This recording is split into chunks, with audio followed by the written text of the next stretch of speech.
Friends welcome back. Good evening, జై హింద్. మనకు central police canteen మీరు ఏదైతే సిఏపిఎఫ్లో భర్తీ అయిన తర్వాత మీరు యూటిలైజ్ చేసుకునే క్యాంటీన్ ఏమంటారు అంటే సెంట్రల్ పోలీస్ క్యాంటీన్ అంటారు, సిపిసి క్యాంటీన్ అంటారు. ఈ సిపిసి క్యాంటీన్లో మనకు సామాన్లు కొనుక్కుంటే ఏ విధంగా మనకు సామాన్ అనేది దొరుకుతుంది, ఎంత బయట మార్కెట్ కన్నా బయట మార్కెట్ స్టోర్స్ కన్నా మనకి ఎంత తక్కువ ధరలో సామాన్లు దొరుకుతాయి అనే దాని గురించి ఒకసారి మాట్లాడుకుందాం. అయితే ఇంతకు ముందు ఎట్లుండే, ఇప్పుడు ఒక న్యూస్ అనేది ఏప్రిల్ 1వ తారీఖు 1/4/2024 నుంచి 50% మనకు ఎక్సెంప్షన్ అని చెప్పి ఒక న్యూస్ అనేది వైరల్ అవుతుంది. అయితే ఈ 50% ఎక్సెంప్షన్ ఎక్కడ, ఓల్డ్ ప్రైస్ మీదనా, టోటల్ వస్తువుకు ఉండే ప్రైస్ మీదనా, లేకపోతే ట్యాక్స్ మీదనా అనే దాని గురించి తెలుసుకుందాం. అయితే ఈ వీడియో ఎవరికైనా ఫస్టే తెలుసుంటే, ఒకవేళ ఎక్కడైనా చూసుంటే, వాళ్ళకి ఎక్కువగా తెలుసుంటే దయచేసి రిక్వెస్ట్ చేస్తున్నా ఈ వీడియోను స్కిప్ చేసి మీరు ముందుకు వెళ్ళిపోవచ్చు. ఇది నేను ఎవరికైతే డౌట్ ఉందో వాళ్ళ కోసం ఈ వీడియో చేసిన. పిల్లలు మన బ్రదర్స్ కొంతమంది నాకు ఇన్బాక్స్లో మెసేజ్ పెట్టారు, అన్న ఇట్లా ఇది ఒక డీటెయిల్ వీడియో చేయని చెప్పి, దానికోసం.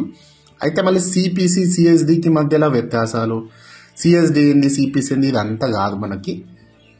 మనము ఎస్ఎస్సి జీడీకి మనం భర్తీ అవుతున్నాం కాబట్టి, అంటే ఎస్ఎస్సి జీడీ కోసం అప్లై చేసినా మనం దాని గురించే మాట్లాడుతున్నాం కాబట్టి, ఎవరైతే ఎస్ఎస్సి జీడీలో భర్తీ అవుతారో, ఎస్ఎస్సి జీడీఏ కాదు సిపిఓఏ కావచ్చు, యూపీఎస్సి త్రూ వచ్చిన సిఏపిఎఫ్ ఫోర్స్లోకి వచ్చినటువంటి ఏ ఒక్క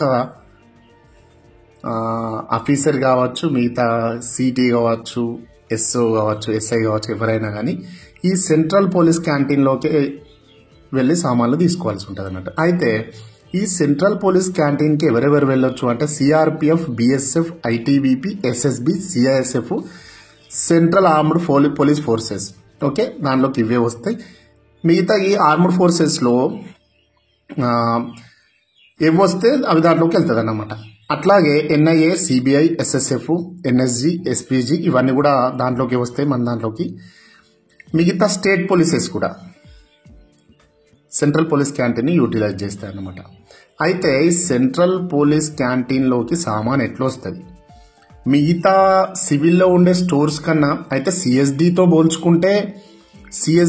పోల్చుకుంటే మన దాంట్లో కొంచెం ఎక్కువనే ప్రైస్ ఉంటుంది, సివిల్తో పోల్చుకుంటే కొంచెం తక్కువ ఉంటుంది. అది ఎంత, అది ఎట్లా అనే దాని గురించి తెలుసుకుంటే, ఈ మధ్యలో మనం ఎక్కడ చూసినా కానీ పెద్ద పెద్ద స్టోర్స్ అనేవి ఓపెన్ అయినాయి సివిల్లో. ఎగ్జాంపుల్ చెప్తున్నా, ఎట్లా అంటే లైక్ డీమార్ట్ ఉంది. డీమార్ట్లోకి వెళ్ళిన తర్వాత మనకు ప్రైస్ అనేది బయట కన్నా బాగా చేంజ్ ఉంటుంది. ఎందుకు ఉంటుంది అంటే వాళ్ళు సామాను బల్క్లో కొనుక్కుంటారు అన్నమాట. వాళ్ళు సామాన్ బల్క్లో తెప్పించి వాళ్ళ డీమార్ట్ స్టోర్లలో పెట్టి అమ్ముతారు కాబట్టి వాళ్ళ ప్రైస్ పెట్టుకొని అమ్మేస్తారు అన్నమాట. అట్లనే ప్రతి ఒక్క సిపిసి క్యాంటీన్ అనేది ఒక మాస్టర్, అంటే స్టేట్ వైజ్గా మాస్టర్ క్యాంటీన్లు ఉంటాయన్నమాట. ఈ మాస్టర్ క్యాంటీన్లు ఏం చేస్తాయంటే, ఈ మాస్టర్ క్యాంటీన్లు ఎక్కడ ఉంటాయి మరి, మాస్టర్ క్యాంటీన్లో అయితే సిఆర్పిలో ఉండొచ్చు, బిఎస్ఎఫ్ స్టేట్ వైజ్గా అంటున్నా, బిఎస్ఎఫ్లో ఉండొచ్చు, ఐటీబీపీలో ఉండొచ్చు, సిఐఎస్ఎఫ్లో ఉండొచ్చు. కొన్ని ప్లేసెస్లో అయితే స్టేట్ పోలీస్లో కూడా మాస్టర్ క్యాంటీన్ ఉంటుంది. ఈ మాస్టర్ క్యాంటీన్ ఏం చేస్తుంది అని అంటే బల్క్లో సామాన్ తీసుకుంటుంది బ్రదర్స్. ఓకే, బల్క్లో సామాన్ తీసుకోవడం వల్ల ఏం జరుగుతుంది అని అంటే కంపెనీ నుంచి డీల్ అవుతుంది. ఎట్లా, హోల్సేల్ అనమాట, లైక్ హోల్సేల్. ఒక హోల్సేలర్ లాంటి పనిని ఈ మాస్టర్ క్యాంటీన్ చేస్తుంది. ఈ మాస్టర్ క్యాంటీన్ నుంచి సబ్సిడరీ క్యాంటీన్లకు వెళ్తుంది. సబ్సిడరీ క్యాంటీన్ ఎక్కడ ఉంటుంది, యూనిట్ లెవెల్లో ఉంటుంది. యూనిట్ అంటే బెటాలియన్స్ ఉన్నాయి కదా, బెటాలియన్ లెవెల్లో సబ్సిడరీ క్యాంటీన్లు ఉంటాయి. ఈ సబ్సిడరీ క్యాంటీన్కి మనం వెళ్ళి సామాను కొనుక్కోవాల్సి ఉంటుంది. మరి మనం మాస్టర్ క్యాంటీన్కి వెళ్ళరాదా అంటే ఇక్కడికి కూడా వెళ్ళొచ్చు.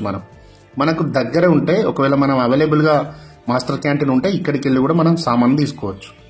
అయితే మాస్టర్ క్యాంటీను సామాన్ కొనుక్కొని బల్క్లో పెట్టేసి సబ్సిడరీ క్యాంటీన్లకు డిస్ట్రిబ్యూట్ చేస్తుంది అన్నమాట. ఇక్కడ చేసేటప్పుడు అంతో కొంత, అంటే మాస్టర్ క్యాంటీను 1%, 2% వీళ్ళ ట్యాక్స్ని పెట్టుకొని ఈ సబ్సిడరీ క్యాంటీన్లకు ఇచ్చేస్తే వీళ్ళు ఇక్కడికి వచ్చిన తర్వాత సబ్సిడరీ క్యాంటీన్కి అంతో కొంత ప్రాఫిట్ పెట్టుకొని వీళ్ళు సిఏపిఎఫ్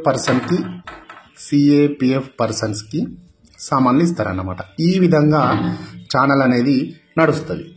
అయితే ఇప్పుడు ఒక నోటీస్ కూడా వచ్చింది, ఒక లెటర్ అనేది కూడా వైరల్ తిరుగుతున్నది. దాంట్లో ఏముందంటే 1/4/2024 నుంచి 50% ఎగ్జంప్షన్కి సామాన్ దొరుకుతుంది అని చెప్పని అన్నారు.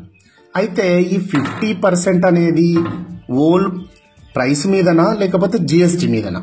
ఎట్లా అంటే ఓల్ ప్రైస్ మీదనా జిఎస్టీ మీదనా అని అంటే జిఎస్టీ మీద 50% బ్రదర్స్, రైట్? ఎట్లా అంటే జిఎస్టీ ఎట్లుంటుంది, దేని మీద పడుతుంది అంటే స్లాబ్స్ వైజ్ జిఎస్టీ ఉంటుంది. ఎగ్జాంపుల్ మనం తీసుకుంటే ఒక వస్తువుకి 1000 రూపాయలు ఉంది. ఆ వస్తువు ఏంటిది? పెన్సిల్ అనుకుందాం. మరి మళ్ళా మన వాళ్ళు ఈ పెన్సిల్కి 1000 రూపాయలు ఉంటుందారా, అమ్మనికి ఏమైనా తలకాయ ఉందా అంటారు. అది కాదు, నేను ఎగ్జాంపుల్ చెప్తున్నా. ఈ పెన్సిల్కి 1000 రూపాయలు ఉందనుకుందాం. దీని మీద ట్యాక్స్ అనేది ఎంత పడుతుంది? 18% పడుతుంది ట్యాక్స్.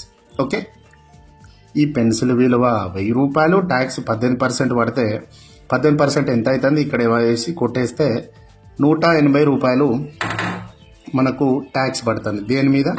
1000 రూపాయల పెన్సిల్ మీద 180 రూపాయలు జిఎస్టీ పడుతుంది, ట్యాక్స్ పడుతుంది. లైక్ ఎట్లాంటి ట్యాక్స్ అయినా కావచ్చు.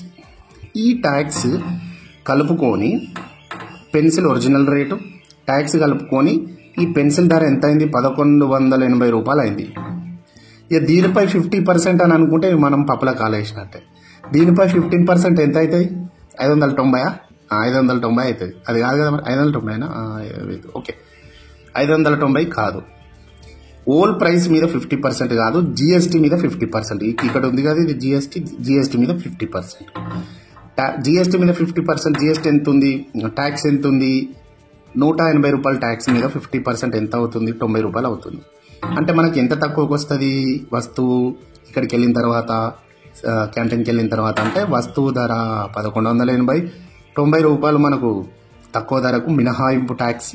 ఇవి తీసేస్తే 1090 రూపాయల వస్తువు, ఈ 1180 రూపాయల వస్తువు 1090 రూపాయలకు వస్తుంది అన్నట్టు. అర్థమైంది కదా? ఇప్పుడు ఇది క్లియర్గా అర్థమైందా?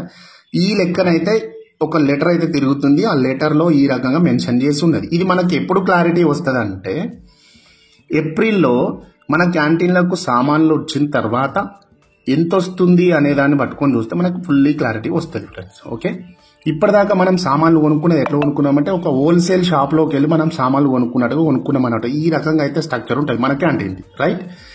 అయితే ఇంకొక విషయం ఏంటంటే మన వాళ్ళు నాకు ఇది కూడా అడిగిండ్రు. ఎట్లంటే అన్న సాలరీస్ కూడా బాగా పెరిగినాయి అంట కదా అన్న, మరి ఏంది అని అడిగితే, సాలరీస్ పెరిగినాయి అని అంటే ఒకవేళ ఒక వ్యక్తి సాలరీ 70,000 ఉంది అనుకుందాం. అతని సాలరీ పెరిగి డైరెక్ట్ 140,000 కాదు. ఇది గుర్తుపెట్టుకోవాలి పెరగడం అంటే. దీని మీద డిఏ, ఇప్పుడు డిఏ నేను అది క్లియర్గా వీడియో చేస్తాను నెక్స్ట్ టైము. ఇప్పుడు డిఏ అనేది 46% ఉన్నది, 4% పెరిగింది అని అంటున్నారు. 4% పెరగడం వల్ల 50% డిఏ అవుతుంది. దీన్ని బేసిక్ పేలోకి వెళ్తుంది. బేసిక్ పేలో కలిపేసి మెర్జ్ అయిన తర్వాత అలవెన్స్లో కూడా కొంచెం చిన్న వేరియేషన్స్ వస్తాయి. దానివల్ల సాలరీ మీద కొంచెం ఓల్ సాలరీలో కొంచెం పెరుగుతుంది. ఎంత అంటే 4,000 కావచ్చు, 5,000 కావచ్చు, ఇట్లాంటి అమౌంట్ అనేది పెరుగుతుంది. ఒకవేళ బార్డర్లో ఉంటే ఎక్కువగా పెరుగుతుంది. అలవెన్సెస్ ఎన్ని ఉంటే దాంట్లో అన్నిట్లలో కూడా చేంజెస్ వస్తాయి అన్నట్టు. అది పే పెరగడం. అది ఎట్లా అంటే పే స్ట్రక్చర్ ఎట్లుంటుంది, దాంట్లో బేసిక్ ఎంతెంత % ఏమవుతుంది అనేది నేను హెచ్ఆర్ 7 ఉంటుంది. అది కూడా నేను ఒకసారి డీటెయిల్గా నెక్స్ట్ వీడియోలో చేస్తా. ఒకవేళ మన వీడియో మీకు నచ్చినట్లయితే ఒక లైక్ కొట్టుకోండి, కామెంట్ పెట్టండి. కొత్తగా చూస్తుళ్ళు సబ్స్క్రైబ్ చేయండి. గంట బిల్లు ఖచ్చితంగా, గంట సింబల్ ఖచ్చితంగా నొక్కండి, రైట్? మనం నెక్స్ట్ వీడియో కనుక వెయిట్ చేయండి. మంచిగా ఎంజాయ్ ఏంటంటే ఆరాంగా ఫిజికల్ మీద దృష్టి పెట్టండి, గ్రౌండ్కి వెళ్ళండి, ప్రాక్టీస్